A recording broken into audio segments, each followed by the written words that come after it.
Kodukoristamine on vaevanõudev ja tüütu tegevus, mis võtab enamasti palju aega, aga mõnikord tuleb väga kiiresti saada oma kodu puhtaks, kas või siis, kui tulevad ootamatud külalised. Kas see nüüd tulemus sõltub puhastuslapis, vilumuses, tehnikas, kuidas koristada või hoopis näiteks korralikes vahendites, seda mina ei tea ja oleks väga hea teada, kuidas võimalikult kiiresti ja väga hästi kodu puhtaks saada. Vajame näpunäiteid.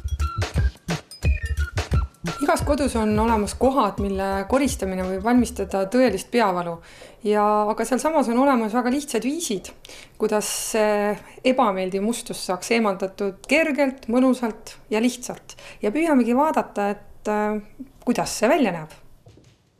Siin on nüüd peegel, kus tõenäoliselt on näha, et on kasutatud aknapesuainet, millega klaase puhastada ja mille järgi selle aru saan, siia kinnituvad väga hästi näpujäljed.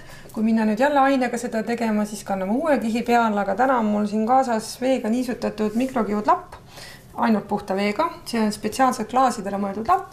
Ja kui ma nüüd sellise lapiga käin selle pinna üle ja puhastan, siis ta tuleb väga lihtsalt puhtaks esiteks ja teiseks on nagu see, et siia ei jää peale sellist kihti, kuhu väga hästi hiljem kinnituvad näpujäljed.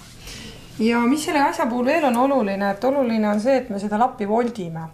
Et siis on näha, et kui meil üks pool on mustaks saanud, ma saan siit mõnusalt ette keerata uue ja puhta, ehk ma väldin musta lapi poolega mustuse edasi kandmist.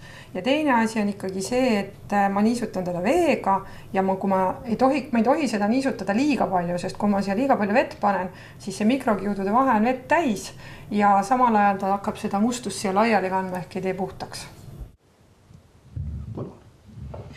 Siin on nüüd tegemist aknaga, kus on tõenäoliselt koer oma ninaga või siis teinekord lapsed käivad ja plätserdavad kätega. Ja siin tekib üsna raske ja ebameeldiv mustuse kiht, mida ei ole kõige mõnusam eemaldada. Ja nüüd selle sama viisiga veega niisutatud klaasilapiga tegelikult ka selline mustus eemaldub ääretult lihtsalt ja kergelt. Ja kui seda regulaarselt teha, siis on ta veel eriti lihtne. Siin on tegemist nüüd külmkapi uksega, kus tõenäoliselt on käidud kas natuke musta ja märja lapiga või siis on olnud ka siin jälle mingi aine mängus, mille kiht on peale jäänud. Igal juhul siin on üks hea kiht peal, mis kogub jälle näpujälgi. Ikka see endiselt veega niisutatud klaasilapp ja kui sellisega käia pind üle, siis ta jääb väga kergelt ja kiirelt puhas ja mis kõige tähtsam, et siia hea kihti, mis edaspidi kinnitaks siia hästi näpujälgi. Nüüd oleme külmkapi puhtaks saanud, vaatame, mis siin kraanikausis leidub. Et hetkel ma näen, et siin on üks nõudepesulapp, siin on üks švamm ja on ka nõudepesuari. Kui nüüd mõelda, kus kohas mikroobid tahavad elada, siis tavaliselt on selleks soe, niiske ja must koht. Švamm on selleks kõige ideaalsem koht. Et tõenäoliselt on see kodud, kus on nõusid pesatakse švammiga üks mustemaid kohti, ega sama on ka selle lapiga. Ja kuidas neid nõusid siis pesta, kui ei ole nõudepesumasinat või nõud, mida me ei pane masinasse, siis selge on see, et seda on parem harjaga teha, aga siin on nüüd ka näha ühte harja, mille karvakesed on kuidagi kooldunud ja ebamugavad ja nende vahed on ka sodi täis. Siin on mul üks teine hari, mis ka ei ole huus ja on näha, et on nagu tükk aega juba kasutuses olnud. Aga siin on nendel oluline vahe, selle harja karvakesed on täitsa sirged. Et millest see vahe tuleb, et harjadel on erinevad materjalid. Kui selline nii-öelda tavaline hari saab kuuma vett, temaga õõruda, siis tema karvad lähevad siukseks sassi, nende vahele kinnitub mustus ja ta on kuidagi perenaisele ebamugav. See konkreetne hari on nüüd professionaalseid koristustarvikuid müüvast firmast ostetud ja niinimetatud hügieenihari, mis on mõeldud ka toiduainetööstuses kasutamiseks ja tema karvakesed, kui saavad kuuma vett, siis võiks öelda, et nad pildiga töödes sirutuvad ehk seda harja on väga mugav puhtana hoida, peseme ära, raputame ära, paneme ta kuivama, sest mikroobide paljunemiseks ongi oluline, et ta on kuiv ja puhas keskkond, mida me švammi ja lapiga ei suuda, aga harjaga suudame. Ja see hari peab tõesti siis ka kaua vastu.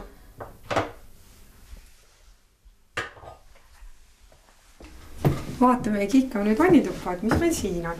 Et ilus kena kraanikaust, tundub ilus valge olema. WC-pott ka ei oskaks nagu esialgu midagi ette heita.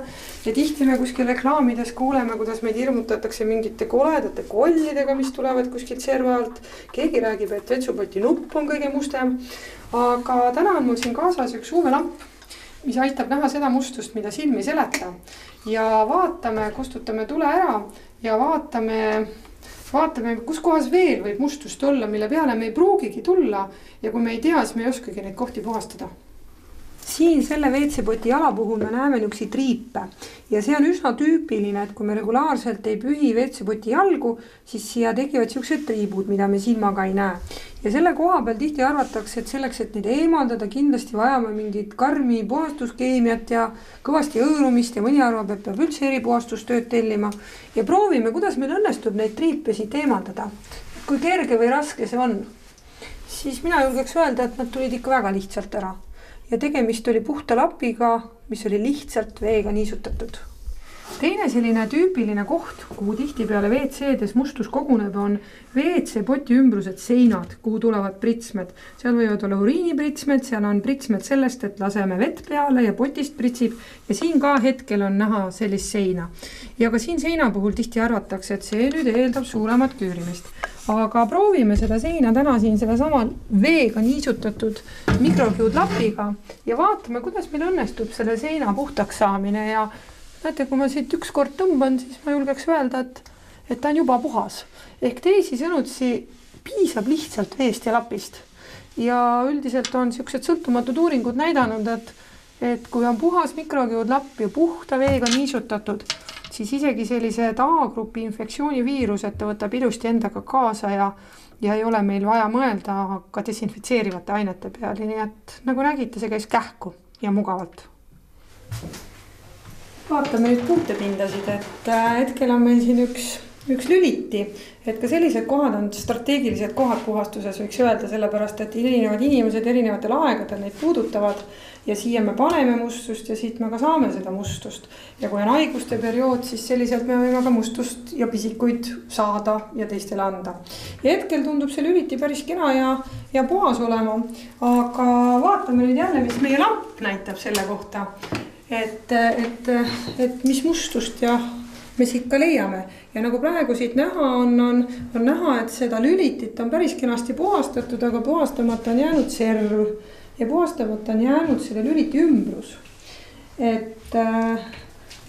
Ja võiks öelda, et seal, kus juba mustust näha on, seal tõenäoliselt elavad ka mikroobid. Ja proovime nüüd jälle lihtsalt veega niisutatud mikrolapiga, et kuidas meil õnnestub ka seda mustust eemaldada ja ma julgeks öelda, et ka see eemaldub siit tegelikult ääretult lihtsalt. Meil ei ole vaja mingit keemiat selle jaoks, lihtsalt veega niisutatud lapp ja ta ongi läinud. Aga kui nüüd ühte lappi kasutada koduses koristamises, siis väga oluline on ikkagi see, et me lappi voldime ja me ei lähe ühe pinnaga teisele puhtamale pinnale. Et sedasi me võime mustuse lihtsalt laiali kanda.